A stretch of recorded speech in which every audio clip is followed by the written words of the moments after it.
hoping to be able to do this video. I've got one here.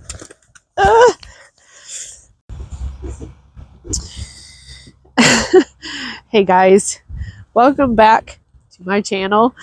I am going to try, I may have to stand. I'm having difficulties with goats this morning. Get goats, they said. It will be fun. Happy Wednesday. Today is Wednesday, February 14th. Happy Valentine's Day. I was not going to film this week. I have been sick again, and was going to take the week off from filming. And then, of course, things always happen, and I decided to go ahead and get this done this morning. So I'm hoping to have this filmed and uploaded this afternoon for you guys. Probably will not be a real long video because I am struggling with just whatever's going around. So let's jump right into the video. Today I am hopping on to talk about goat horns. We had an incident yesterday here at the farm. And I actually wasn't going to talk about it or film it or do anything with it. And then I thought, no, this is why I do what I do. And it was just a freaky thing that happened. Everybody's fine today. But I went out to lunch with one of our daughters yesterday, and I got home about 2:30, and Scott had been out here. He had gotten done with lunch around 1. So somewhere between 1 and 2:30 yesterday afternoon, one of the goats pulled her horn off. She's right here. As you can see, she's doing okay. And I'll show you, because we do stupid things, and that's how we learn, is from one another. So I'll show you what happened. And hey, sweet girl, she is still. I've got to get her finished cleaning up today. So what happened was, and I'll do a little clip of what I'm talking about right here. Okay, guys, so this is what we have. We have a nice size shed for them. You guys have seen this, and when we did this, we divided off part of it so we can still have a little storage, and their feed. It's kind of messy right now, but because it's winter, everything's a mess. But their feed and their hay is in here, and we keep their snacks and all of my, the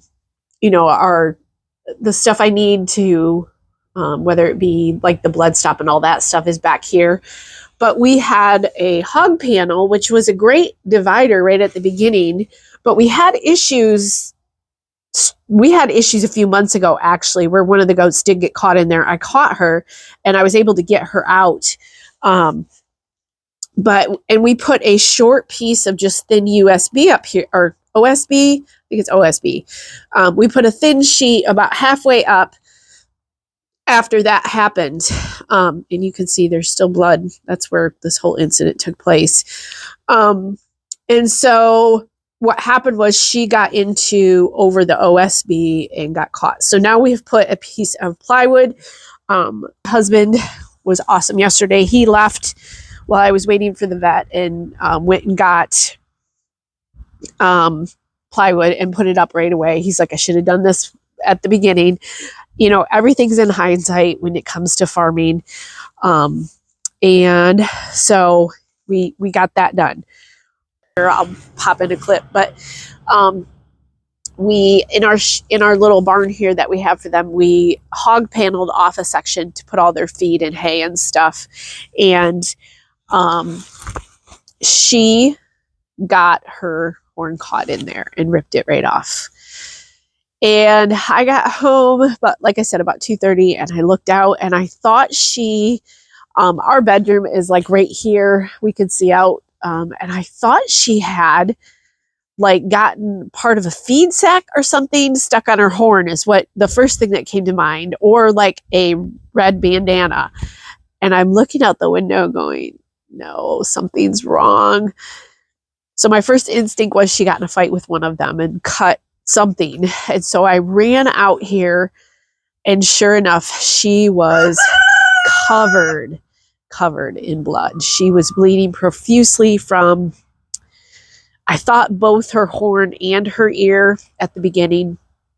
So I ran over, got Scott, and we got her. She's, as you can see, she's gone now, but as you can see, she's a very friendly goat, and we had a hard time catching her. We finally got her, got a lead on her, and started putting pressure on her. And I used blood stop. That was the first two things that we did.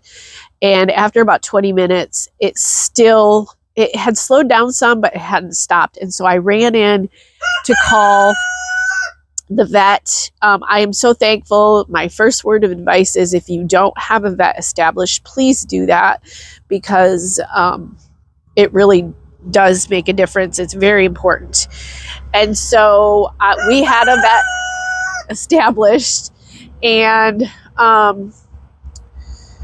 so I called the vet, and she said, well, it was just the lady that answers the phones, and she said, well, put pressure on it and put bleed stop on it. And I said, okay, we've done that, but it seems to not be slowing down. I said, let me give it a few more minutes, and then I'll call you back. And this was about 4:00. By the time, actually, it was a little bit earlier than that. It was probably 3:30 by the time all of this had gone through, and we had caught her and gotten her pressure on it and stuff. And then I waited about 15-20 minutes more, and I'm like, this isn't going to stop. And I feel like she ripped her ear too, is what it looked like to me. So I ran back in and called the vet, and they put a call out. All of the vets were out. And so, hi, sweet girl. It's okay. And so they put a call out, and I got a call a short time later that a vet was on its way, or was on her way. And so she got here, and we got her caught again, because I let her go because she was struggling so much. I didn't want to hurt her anymore. So we got her caught again, and the vet, normally, like I said, she's a very sweet goat, but with what we had to do for her, the vet's like, can you hold her down, or do you want me to tranquilize her? So we made the decision to go ahead and tranquilize her, and we got a table out here, and Scott did do some footage. I'll pop that in also into this video just so you could see, but we brought a table out here so that the vet could work more comfortably. And she was amazing. I love our vets. So far I've seen two of the practice, and they've both been amazing. And so we got her up on the table, got her tranquilized, and what we decided to do, she said there were a couple options. So let me jump into, I'm getting ahead of myself. Why are horns important? And I took some notes. I knew this, but I wanted to make sure that I covered all the bases, because that's part of what my videos are teaching you guys the things that I learn along the way. So the main thing with my Angora goats is that horns actually regulate their temperatures. It acts as an air conditioning, essentially, when it's really hot out, which is really interesting, because I started out with Angora goats, and I had 6 Angora goats at one time, and only one of my Angora goats actually had horns. And so I don't know what the difference is, and I never, being a beginner way back in the day, I never asked why I would assume a Angora would be the same or close to an Angora. It's not quite as warm, but why the place where I bought the Angoras from was a very reputable, huge breeder, and they always debudded took their horns off all of their goats. And so, but that's the main reason why you want your goat to have horns, or I want my goats to have horns, is because it does regulate their body temperature. It's also a defense mechanism. You guys have all seen the videos where goats are fighting with their horns. It establishes a social rank, and They do play. You'll watch, and that's what I'm watching her today because she is a very playful, naughty goat. And I'm trying to keep her from headbutting because that's how they play. You'll watch them out here and they'll be headbutting one another. So we're trying to keep her kind of low key on that. But those are the main reasons. And one thing I learned is that the horns are full of blood vessels, which sorry guys, I'm struggling with my camera again. So I was saying the horns are full of blood vessels, which is why she was such a mess yesterday and it looked worse than it was. As you can see, her horn is hollow down to a point, and she still has, I don't know if you can see it right now, and I don't want to bother her. She still has a few inches left. So we got her cleaned up. I did the blood stop on her, and then the vet put blue coat on. I'll try to link some of this stuff because it's great to have in your med kit for your animals.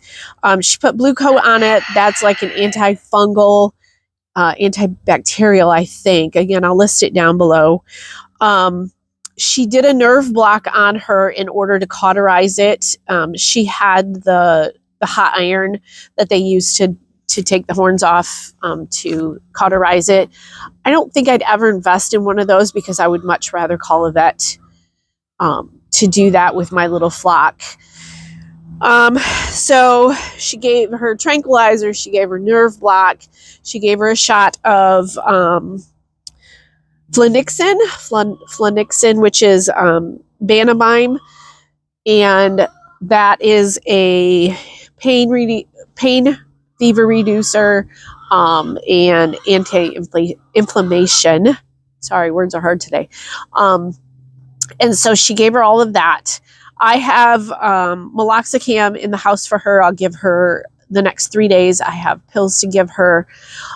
So as far as the vet call, I think we just missed emergency. It was late in the afternoon. Like I said, it was about 4:30 when she got here. So I feel like this was not an emergency call, but yet it was, and I did not get charged for an emergency call. I'm assuming if it would have been after 5 or 6 o'clock, that's when that kicks in. I don't know, because this is the first vet we've ever really had to call in an emergency situation for us. So in regards to all the stuff she did and coming out here, I feel like the bill was very reasonable. And of course, anytime that happens, you learn things, I think, along the way, and you gain skills and knowledge from those things. So we had 2 decisions to make, and she recommended what we chose. She recommended to just leave the horns alone for now. Oftentimes, not always, we'll see. Again, she has about 3 inches of a horn left. And oftentimes it will regrow. And that's what we're hoping for. So we are monitoring her in hopes that we won't have to take both the horns off. That's what we're trying to avoid. Again, for these girls, having their horns in the summer is very important. Hello, sweetie. You're not mad at me today, are you? She was really upset yesterday. So, oh, does that feel good? And she is still, like, she's not drugged, but she gave her a shot of pain reliever and stuff, and she said it'll probably last about 24 hours. So she's still got some pain meds in her. Yes. I told her show days are over probably. Not that I show my goats right now, but her ear. So I said that I thought that her ear, and see, she's kind of she just headbutted one of the babies here. She's kind of the boss of the crew out here. And so that's what I'm going to watch her today, because she's very playful and she's kind of the boss out here. But yeah, so I started to say something and I lost it. So I am watching her. We're not going to debud her right now. We're going to keep an eye on her, hope for regrowth. And I will give her medicine this afternoon. Let me pause. I'm going to pause this and take you in and show you what we had and what we changed yesterday. Okay, so I was talking about her ear. At first I thought I thought her ear was cut. It looked like she had ripped her ear. And when the vet got here, she started looking at it. She said sometimes the blood clots are so heavy because when you looked at her, it looked like it was her one ear was up and the other one was hanging down. And she said sometimes the blood clots will do that. And so we got her cleaned off. We laid her on the table, and Scott got some footage of that. I'll throw it in here. Um, and we washed her off really good. And um, as she was cleaning, she said, I think it's just blood clots. So we did not find any other cuts. Her ear is still intact. It's fine. It was just the blood clotting on there. So, yeah, and she's doing good. I'm going to try to get a hold of her today to finish cleaning her up. And I don't want to get her too wet because we're in Michigan. I don't want her too wet because that can be, it won't be her whole body. I'm just going to try to get her side of her face cleaned up today. But we have, as you can see, I'm bundled back up again because we're back into the cold Michigan weather. We had our 60-degree days for a couple weeks, and we have a big snowstorm moving in tonight. So, my birthday is tomorrow, so it looks like I'm going to get a birthday snowstorm. We'll see. Half the time they say these things and it just never comes to fruition. But we've got 1 to 3 inches moving in tonight and 3 to 5 tomorrow. So it is back to cold out, and I don't want to get her too wet. She actually looks really good. And she's shaking her head. I'm assuming the pain meds are probably starting to wear off. So, that was the interesting thing for this week. I hope this video was helpful. I hope that you guys learned something. Again, I'll try to post down below what I had on hand and what she used, and it's just all good information to have. Look for those weird spots because goats will get into them. They will do something stupid, and you guys will have this to deal with too. So like I said, right now we're just hoping that the horns grow back, horn grows back, and we don't have to do anything else with her. I didn't think to ask what would happen if we just left one horn. I don't know if that's possible either, but I'm just hoping it grows back. So I hope you guys have a fantastic day today. I hope you're creating something. Thanks for watching. Bye.